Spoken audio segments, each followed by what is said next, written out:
네, 안녕하세요. 오늘은 3월 16일 토요일이고요. 오늘은 블로그보다는 좀 개인적으로 제가 여러분들하고 얘기해 보고 싶은 주제가 있어서 이렇게 영상을 만들게 됐고요. 오늘의 주제는 불행입니다. 불행.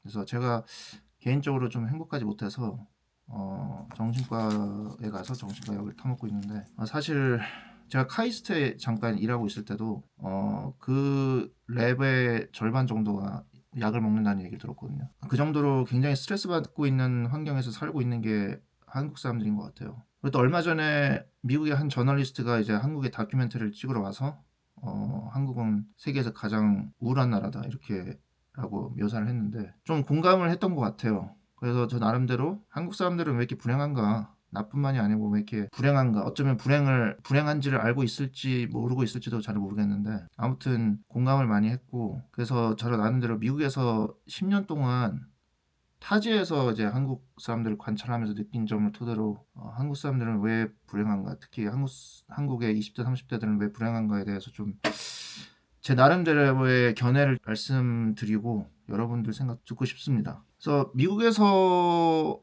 관찰했을 때, 특히 뭐 미국이 아니라 다른 나라에서 관찰해도 마찬가지겠죠. 한국 사람들 하면은 굉장히 독특한 게 몇 개가 있는데, 그 중에 하나는 한국 사람들만 유독 이 이음절에 이름을 쓴다는 거거든요. 예를 들면은 뭐 철수, 영희 이렇게 두 음절로 된 이름을 쓰는 나라는 한국이 유일합니다. 그래서 굉장히 독특하고, 그게 너무 독특하기 때문에 주변 사람들도 뭐 이렇게 되는 단어를 보면은 아, 한국 사람이구나 하고 이제 다 알게 되는 거죠. 그 정도로 그게 굉장히 독특한 시스템인데, 거기서 저는 뭐를 알 수 있냐면 그 이름으로 대표되는 한국의 획일성. 한국 사람들은 뭐 이름뿐만이 아니고 뭐 입는 거나 뭐 먹는 거나 다 자신의 기호보다는, 자신의 어떤 개인적인 개성보다는 다 트렌드를 따라가기 원합니다. 다른 사람들은 어떻게 하고 있나에 관심이 많아요. 그래서 내가 먹고 싶은 거, 내가 입고 싶은 거보다는 SNS를 보고 다른 사람들은 어떻게 하고 있고 어떻게 해야 내가 트렌디해지는 사람인가, 내가 어떻게 해야 잘 나가는 사람인가를 이게 좀 착각을 하는 것 같아요. 그래서 그렇게 생각하는 획일성이 있고, 그 획일성에서 벗어나기 좀 두려워하는 것 같아요. 그런 게 좀 있고, 두 번째로 특이한 거는 이 랭크입니다. 랭크에 굉장히 민감한 나라예요. 미국도 물론 서열이 있긴 있는데 한국만큼 나이에 대해서 서열이 있고, 또 나이에 독립적으로 뭐 선후배 관계라는 게 또 있고, 또 이거를 또 정리해야 되는 그런 스트레스에 살고 있지 않거든요, 미국 사람들은. 근데 한국 사람들은 그런 스트레스에 굉장히 노출이 많이 되어 있어요. 그래서 서열 정리를 하는 게 어떻게 보면은 데일리 루틴입니다. 그래서 새로운 사람을 만났을 때 이 사람은 몇 살인가, 이 사람은 나보다 학교를 일찍 다녔나, 나보다 늦게 다녔나, 직장이 빨리 들어왔나, 직장이 늦게 들어왔나, 이걸 항상 생각을 해야 되는 사람들이고, 그러다 보니까 이 서열 정리를 하는 거에 대해서 굉장히 이 내재화가 되어 있습니다. 나이와 경력뿐만이 아니고 모든 걸 서열화하는 데 익숙합니다. 그래서 예를 들면 뭐 학교, 우리 뭐 노래까지 만들어서 뭐 부르죠. 어떤 학교가 제일 좋고 뭐 이렇게 순서대로 나열하는 거. 그리고 뭐 명품, 뭐 에루샤라는 말이 있죠. 에루샤를 사지 못하면은 나는 제일 좋은 명품은 사지 못하는 그런 처지가 되는 거죠. 그리고 뭐 차를 따지면은 또 포르쉐, 람보르기니, 페라리 이렇게 해가지고 포란페를 사지 못하면은 나는 또 뭐 이군으로 처지는 것 같은 느낌이 들고, 또 심지어는 아이돌의 외모까지 서열화를 시켜버리는 그런 나라인데, 근데 저는 솔직히 그 첫 번째 말하는 획일성과 그 두 번째 제가 말씀드린 그 서열에 대한 민감도가 그 독립적인 문제가 아니고 이렇게 민첩하게 연계가 되면서 한국에서 그게 불행의 씨앗이 된다고 생각을 하는 사람입니다. 그래서 한국 사람들에게 행복은 동질감과 획일성을 크게 벗어나지 않으면서 비교 우위에 서 있는 것, 남들이 생각하는 랭크에서 비교 우위에 서 있는 것을 행복이라고 느끼는 것 같아요. 하지만 이 두 개를 모두 충족하려면은 제가 할 수 있는 옵션이 몇 개가 없습니다. 여기서 문제가 생기는 거예요.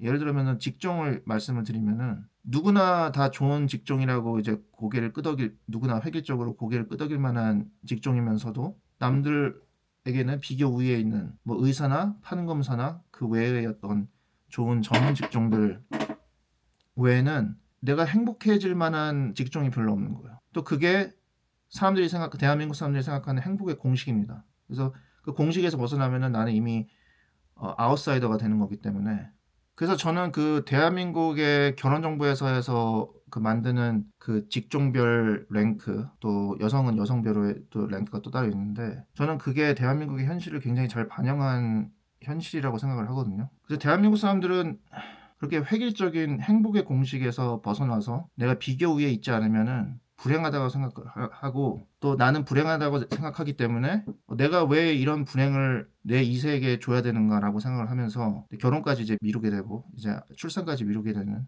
안 하게 되는 그런 현상이 있는 것 같아요. 그래서 대한민국의 불행과 출산 문제는 굉장히, 근데 여러분, 근데 해외에 나가서 이제 오래 살아보지 않은 사람이라면은 잘 깨닫지 못하는 것들이 있는데, 여러분, 대한민국 사람은 이제 5천만 명 정도고, 이제 60억, 70억 인구의 굉장히 일부에 속하지 않는 민족입니다. 네, 그렇기 때문에 한국에서 한국 사람들이 생각하는 한국의 행복 공식으로 사는 것은 수백 개, 수천 개의 생활 방식에 하나밖에 되지 않거든요. 그래서 해외 나가서 살아보면은 굉장히 다양한 사람들이 있고, 다양한 환경에서 다양한 가치관을 가지면서 다양한 행복의 공식을 가지고 있는 사람들이 많습니다. 그래서 밖에 나가면은 이제 신선하고, 또 그 신선함을 찾아서 영원히 이제 한국을 벗어나려고 하는 사람들이 많죠. 그래서 한국의 이제 획일적인 그런 고정관념과 어떤 경쟁에 지쳐가지고, 나는 한국에서 썸바디가 되기보다는 다른 나라에서 노바디가 되겠다. 그게 나한테는 행복이다라고 생각을 하면서 이제 이민을 준비하시는 사람들도 많죠. 저는 그 사람들이 어쩌면은 굉장히 옳은 결정을 한 걸지도 모른다고 생각이 있습니다. 예전에는 그런 사람들을 실패한 사람이라고 비판을 했는데, 이제 나이가 먹고 저도 경험을 하다 보니까, 한국은 왜 이렇게 힘들지? 한국은 왜 이렇게 비참하지? 한국에서 사는 게 왜 이렇게 비참하지? 그러면서 행복이 그렇게 남과의 비교 위에 있는 게 아니고, 내가 생각하는 나의 주관적인 행복의 공식에 맞춰서 그 공식을 이루려고 하면서 살아가는 게 어떻게 보면은 행복이 아닌가라고 이제 생각을 하고 있습니다. 그래서 영상을 보시는 한국 분들이라면은 좀 힘을 내셨으면 좋겠고요. 특히 20대, 30대 분들은 아직 해외에 나가 보시지 않은 분들도 많으니까, 너무 한국에서 주입하는 그런 행복의 공식이 유일한 행복의 공식이라고, 성공의 공식이라고 너무 생각하지 않으셨으면 좋겠고, 좀 일이 안 풀리실 때는 해외 나가서 사람들 어떻게 좀 사나 좀 구경도 좀 하고, 그렇게 좀 그렇게 생각을 해봤으면 하는 생각입니다. 네, 그럼 오늘 영상은 여기서 마치겠습니다.